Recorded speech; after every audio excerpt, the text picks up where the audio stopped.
When INFJs cross paths, it's never just a simple interaction.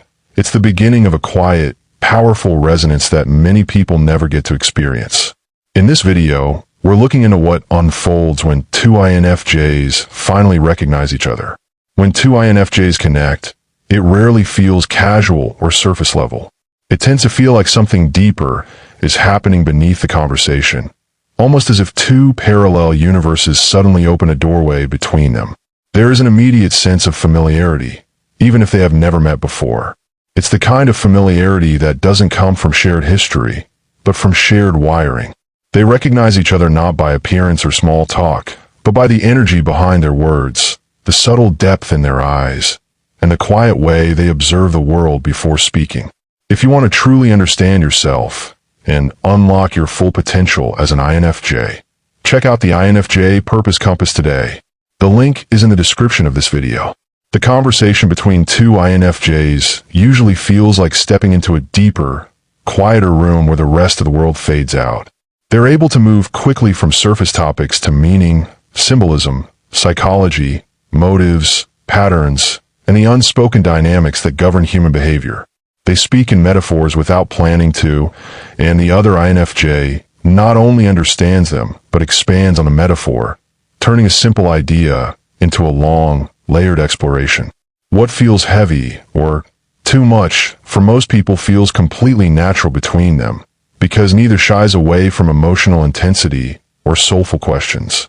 Both INFJs are highly tuned to emotional nuance, so the interaction flows with an unusual smoothness. They listen between the lines. They pick up on changes in tone, small hesitations, and the emotional currents under the dialogue. This creates a rhythm that feels effortless, almost telepathic at times, because each one senses what the other means before the words are fully formed. It isn't that they can literally read minds, but they intuitively grasp the internal structure of the other's thoughts, the symbolism, the emotional logic, the hidden fears, the unspoken hopes. It's incredibly rare for an INFJ to feel this kind of emotional mirroring, so when it happens, it feels profound. There's also a sense of gentle validation that flows naturally between them. INFJs are used to being misunderstood, misinterpreted, or treated as too sensitive or too intense. With another INFJ, the very traits that confuse others become valuable. Their depth is appreciated instead of questioned.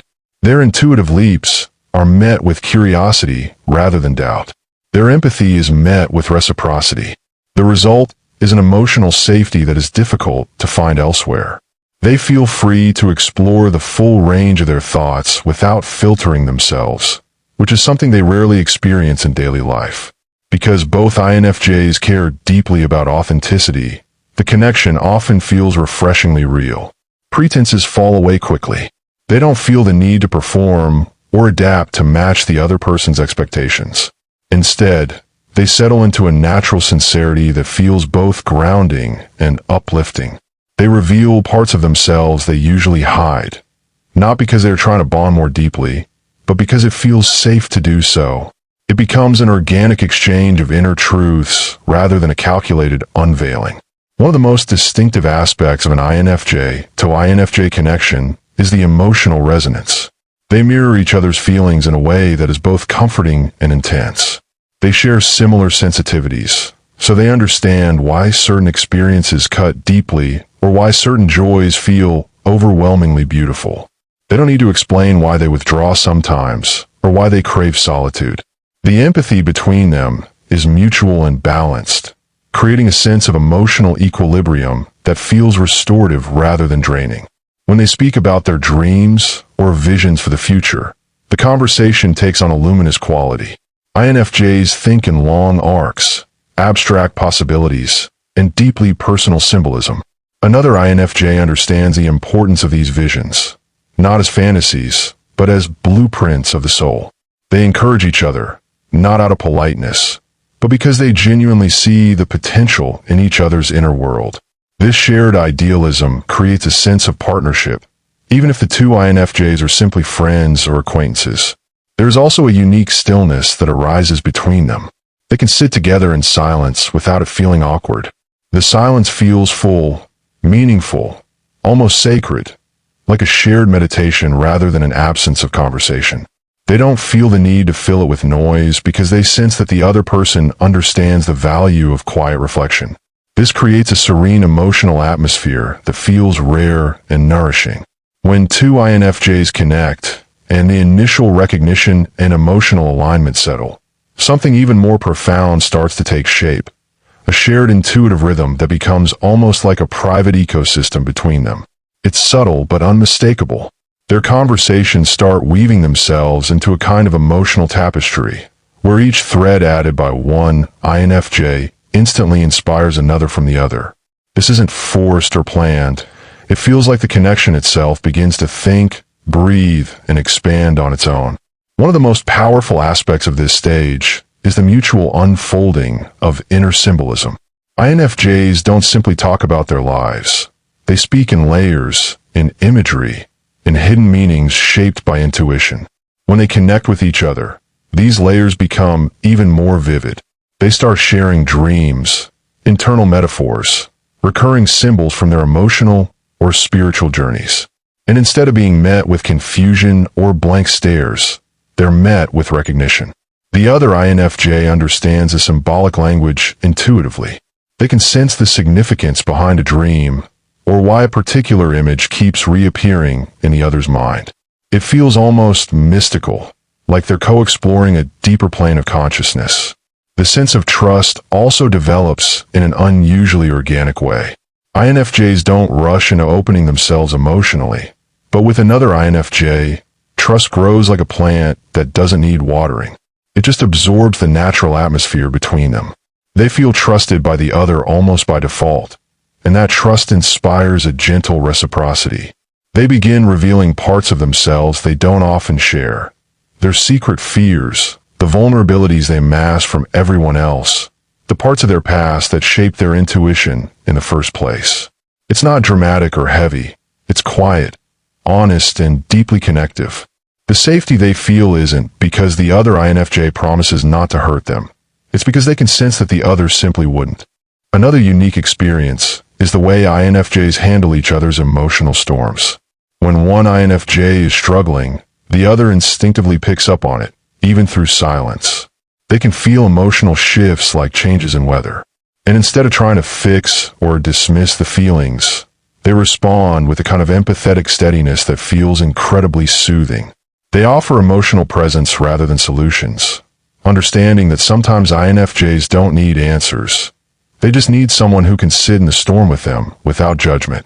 Because both share this emotional intelligence, the connection becomes a sanctuary for emotional honesty, where neither feels burdensome or too much.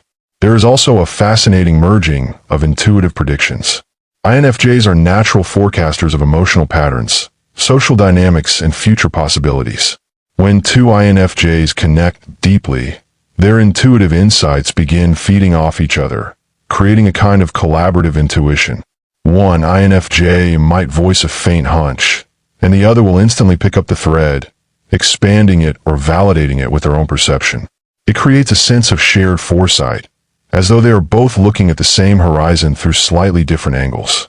This can lead to an incredible flow of ideas, plans, or visionary discussions that feel more like discoveries than conversations. On a spiritual level, INFJ to INFJ connections often feel like encounters with purpose. INFJs are naturally drawn to meaning. They seek it, generate it, and interpret life through it. When two of them connect, the bond often feels guided or significant in a way neither can easily explain. There's a sense that the connection itself carries a lesson, a direction, or a sense of destiny. They might feel that the other INFJ stepped into their life at exactly the right moment, almost as if the universe arranged the meeting intentionally. Even if the relationship remains purely platonic, it carries an emotional weight and a sense of greater meaning that both can feel without speaking it. Another powerful aspect is the way they mirror each other's growth. INFJs are often used to being the ones who uplift others, help them transform, or encourage emotional evolution. When they connect with each other, that dynamic becomes mutual. Each INFJ becomes a mirror that reflects the other's highest potential, gently pointing out untapped strengths or unnoticed gifts. They motivate each other almost effortlessly, not through pressure, but through the quiet recognition of who the other truly is beneath doubt, fear, or self-restraint. Growth no longer feels solitary. It becomes shared momentum. There is also the rare comfort of not needing to explain their need for retreat. Many INFJs struggle with being misunderstood when they pull away or retreat temporarily to recharge. With another INFJ, this becomes a non-issue. They understand instinctively. There is no insecurity, no fear of rejection, no pressure. They know the retreat is not a withdrawal from the connection, but a return to themselves, something both value deeply. Because both navigate emotional depth and solitude the same way, they create a connection that breathes naturally, without the suffocation that often accompanies relationships with people who don't understand this rhythm. Over time, a quiet devotion forms. It's not the loud, dramatic devotion of constantly declaring feelings or demanding closeness. It is the devotion of presence, the devotion of remembering small details the other mentioned casually, the devotion of sensing emotional changes before they are spoken, the devotion of showing up in subtle, consistent ways that communicate, "You matter. I see you. I understand you." Even if the bond is not romantic, this devotion creates an emotional intimacy that feels rare and grounding. The connection can also inspire a shared sense of creativity. Two INFJs together often spark artistic, intellectual, or emotional expression in each other. They might write, imagine, plan, or dream together at a level that neither experiences with anyone else. The creativity doesn't come from effort. It emerges from resonance. It's like both of their minds open wider in each other's presence, revealing pathways they couldn't access alone. When two INFJs connect deeply, it becomes more than a relationship or a friendship. It becomes an emotional universe, one where intuition, authenticity, symbolism, empathy, silence, and meaning all coexist harmoniously. It feels like discovering a secret mirror in another human being, one that reflects not only who you are, but who you could become. And because of this, the connection lingers in the heart long after the conversation ends, imprinting itself with a softness and spiritual depth that INFJs rarely experience anywhere else. As the connection between two INFJs deepens, the bond moves beyond simple understanding and settles into a kind of emotional attunement that feels timeless. This is where the connection stops feeling like just communication and begins to feel like resonance, the way two tuning forks vibrate at the same frequency without touching. It's an unspoken harmony that most INFJs rarely experience with others because their internal frequency is so unusual, so subtle, so layered. But with another INFJ, the inner vibration is matched, amplified, and reflected back with a clarity that feels both grounding and exhilarating. Another experience that unfolds is the way they influence each other's inner calm. INFJs often carry a quiet tension inside them, a mixture of responsibility, emotional sensitivity, intuition, and unspoken concern for everyone around them. Even when they appear calm, a storm of insight and feeling tends to swirl beneath the surface. But in the presence of another INFJ, that storm often softens. The connection brings an emotional exhale, a deep internal sigh that says, "Finally, I don't have to hold everything by myself."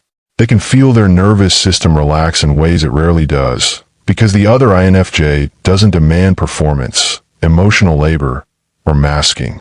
Their presence is soothing simply because it is familiar. Another fascinating thing that happens is the effortless synchronization of their inner timing. INFJs move through conversations differently from most people. They pause to process, they reflect, they speak deliberately, and they sometimes drift into introspective silence without warning. With others, these pauses can be misinterpreted as distance or disinterest. But with another INFJ, these pauses become part of the natural conversational flow. They intuitively understand when the other is internally processing something. They know not to interrupt, not to pressure, and not to rush the moment. They let the silence breathe. And because of that respect, the silence becomes fertile, filled with unspoken understanding, anticipation, and emotional depth rather than awkwardness. There's also a kind of emotional precision that emerges between them.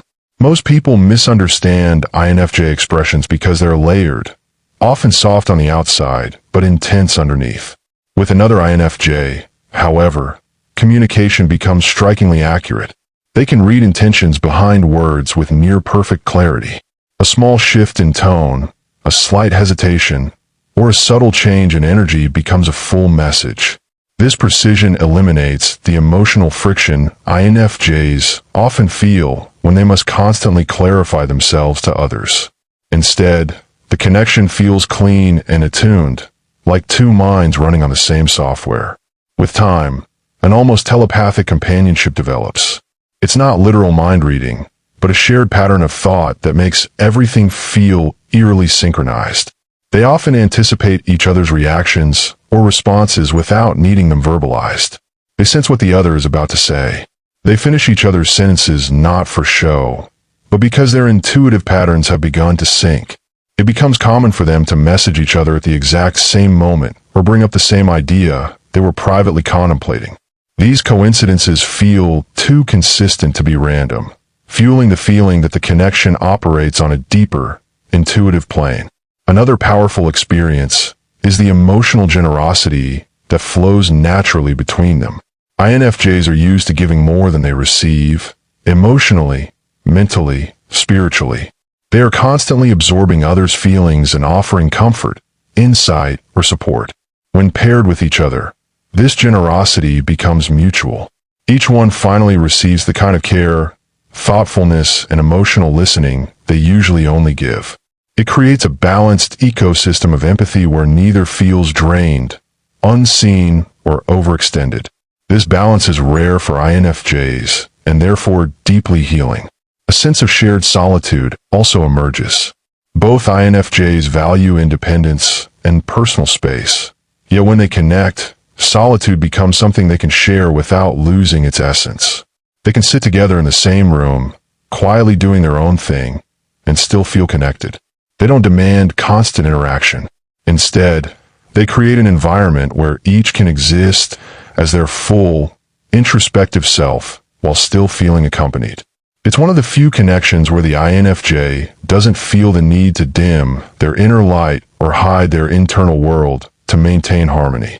Another quietly transformative dynamic is the way the connection affects their self-perception. INFJs often feel different, misunderstood, or out of place. But in connecting with each other, they suddenly see their own traits reflected in someone they respect. This reflection brings a sense of validation that is deeply empowering. It becomes easier for them to accept aspects of themselves they once questioned. Their sensitivity becomes a strength. Their depth becomes a gift. Their intuition becomes normal. And their complexity becomes something to celebrate rather than explain. There's also a unique sense of emotional transparency. INFJs usually filter their feelings around others, not to be deceptive, but to protect their inner world and maintain harmony. With each other, this filtering fades. They communicate their emotions with unusual clarity, not because they force themselves to, but because they trust the other knows how to hold those emotions with care. Things they normally suppress, old wounds, private hopes, hidden disappointments, come to the surface with surprising ease. The emotional honesty that emerges is gentle but profound, creating a bond that feels pure and sincere. When two INFJs connect, it inspires a kind of quiet awe. INFJs rarely meet someone who gets them at the level they desire. When they do, there's a soft sense of wonder that lingers in the air. It feels like discovering a rare frequency, a hidden doorway, or a forgotten part of themselves mirrored in someone else. The relationship usually feels alive.